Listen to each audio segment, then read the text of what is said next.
Ngayon nga mga karakatero ay nakatapos na tayo sa ating mga pinamili at naayos na rin ni rakiterang miss ang ating mga groceries. So ngayon na igagiyak na rin po ako para makaalis na rin po tayo. So naglagay po tayo ng wax sa ating buhok para hindi naman tayo halatang haggard na haggard at konting mekos-mekos lang insan okay na yan. O di ba? Laki ng pagbabago. Wala pa lang nagbago. So habang ako gumagayak po, inayos ko na rin po yung aking sandata para sa ating raketerang baby. So, syempre yung kanyang gatas, mga candies, chichirya para siya po ay hindi naman mainip habang tayo nasa biyahe. So, yun na nga po, habang nakaready na yung kanyang mga gamit, inayos ko na rin po yung aking dadalhin dahil syempre tayo ay cellphone technician. May tanggap din po tayong 2 unit at papalitan po natin ng LCD. Wow! So, ayusin rin po natin at ilalagay natin sa box para pag alis po tayo mamaya ay ibit-bitin na rin po natin at dadaan na lang po tayo sa ating supplier. So ayun nga po at nilagay na natin sa box para hindi siya masyadong malamog pagka tayo nasa biyahe na. At syempre pagka alis tayo, sino ba naman yung hindi natin kasama? Yan si Buddy, diba? Nakagiyak na rin siya at masusulit siya at dahil malayo-layo naman po ang ating tatakbuhin. Halos kulang 1 oras po yung ating babiyahin papunta lang po dun sa ating destination.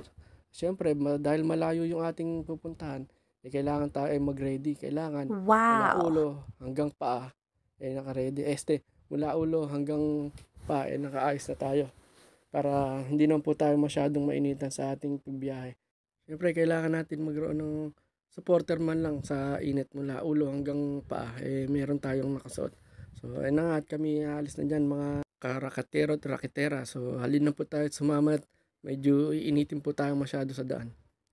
So, habang tayo ay paalis na dito, meron pa tayong mga dadaan ng ating mga sisingil na kasali sa mga online paluwagan ng ating raketerang misis. So, siguro ay mahaba-haba rin po yung ating babiyahin at sana ay maging safe po ang ating biyahe para makarating po tayo ng maayos sa ating pupuntahan. Medyo mahaba-haba nga rin po yung ating babiyahin at halos 1 oras po yung biyahe na yan. Kaya medyo takbong pogi lang po tayo. Siyempre kasama natin ang ating lakotserang baby at ang ating lakotserang misis. So kaya takbong pogi lang po ang gagawin natin dyan. Di bali po magtagal. Let's safe naman po. Di po ba? Mga rakatero at rakitera. So palabas na nga po tayo ng ating parang mini subdivision. Street lang po pala. Makakala po nila mayaman po tayo.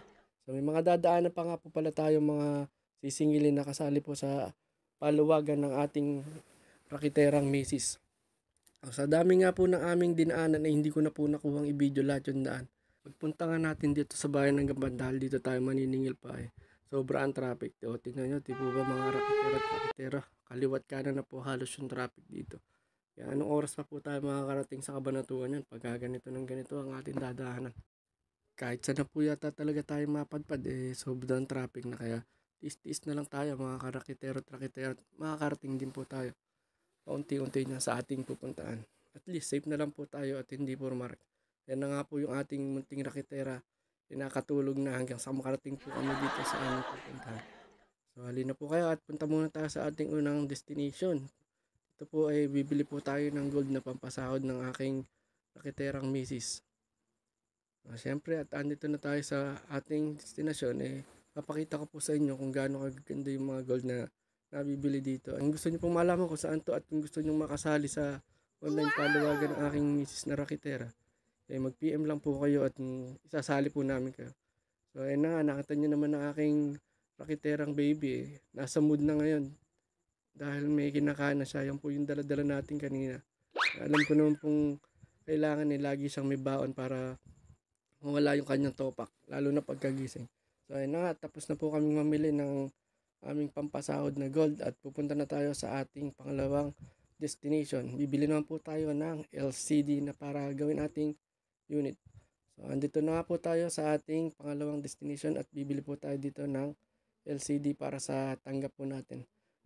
Siyempre habang andito tayo, testing na rin natin yung ating bibiling LCD para iwas sakit ng Wow! ulo saka iwas abono. Kasi pagka naidikit na po ito, wala na rin pong warranty. Hindi na natin mababalik sa supplier. Or pagka nagkaroon ng bubbles yung plastic niya sa harap, hindi na rin po natin maibabalik.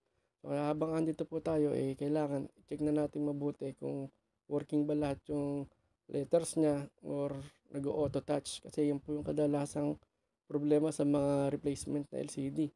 Minsan po mag-auto touch siya, minsan naman hindi gagana yung ibang letter o kaya naghahang po yung unit. Kaya mas maganda testing na po natin bago tayo umuwi. So sa tingin ko naman po working na itong mga LCD na po, kaya babayaran natin para tayo maka-escape na. Nang tayo nga ay pabalik na sa ating destination, naisipan po namin na sa bypass po kami ng San Leonardo dumaan. Dahil meron po dito mga masasarap na meriendahan tulad ng turon at lumpiang toge o lumpiang gulay. So dito nga po kami minto sa kay ate na nagtitinda ng lumpia at syempre napa-order na po kagad ang ating rakiterang misis. So dahil siguro sa dami na rin po ng gutom niya at malayo-layo yung biyahe namin, hindi na rin po nakatiis at umorder na rin. Siyempre, papatalo ba ang yung rakiterong mister? De, umorder na rin po ako ng para sa akin. So, kung madadaan po kayo talaga rito, pwede nyo i-try kung gaano ba kasarap yung mga merienda dito. Siyempre, ayan ang ating buddies na kalagay pa yung pangalan ng ating lakwatserang baby. So, ayun na nga si lakwatserang misis ay nag-uumpisa ng kumain ng lumpiang toge. At siyempre, pag natikman mo po ito, mapapaisa ka pa talaga. So, ayun na nga po yung sa akin at talagang titigman natin dahil suka pa lang po dito ay masarap na. Wow! O, diba? Tingnan nyo sila kwatsera, misis. Pangalawa niya na kaganyan. O nga, nakakaisa pa lang siya pangalawa na. At akin lakatserang baby rin hindi papahuli yan. Kanya naman po turon. O, yung saging po na binalutan. Siyempre, ayan po yung at papakita sa kanya kung gaano po kasarap. Suka pa lang po niyan, sulit na sulit at babayaran nyo na po kagad. Pwede rin po yan pang ulam kung medyo malayo-layo biyahe nyo at may dala naman kayong pagkain, pwede na rin po sabay. Siyempre, hingi po tayo ng buko juice. Kasama po yan. Yan yung pinakamasarap dyan, buko juice at ang lumpiang toge. So, nagutom pa nga tayo kaya humingi pa tayo ng isa. Dahil talagang wow kasi sarap. So, lagyan po natin ng suka para lalo tayong ganahan sa pagkain ng lumpiang toge. So, yun na nga po mga kalakatsera at lakatsera. Mura na po dito at masarap at talagang affordable lalo po sa mga biyahero. Dito po dumadaan, mga nagkakainan po yan ng mga ganyang kakanin o turon at lumpiang toge. Talagang masarap siya at pwedeng panlaman sa tiyan. Ayun na po si lakatserang misis at nakakatatlo na po yan. Talagang sasarap naman kasi ng mga ginagawa nilang lumpia dito mapapaisa ka pa talaga.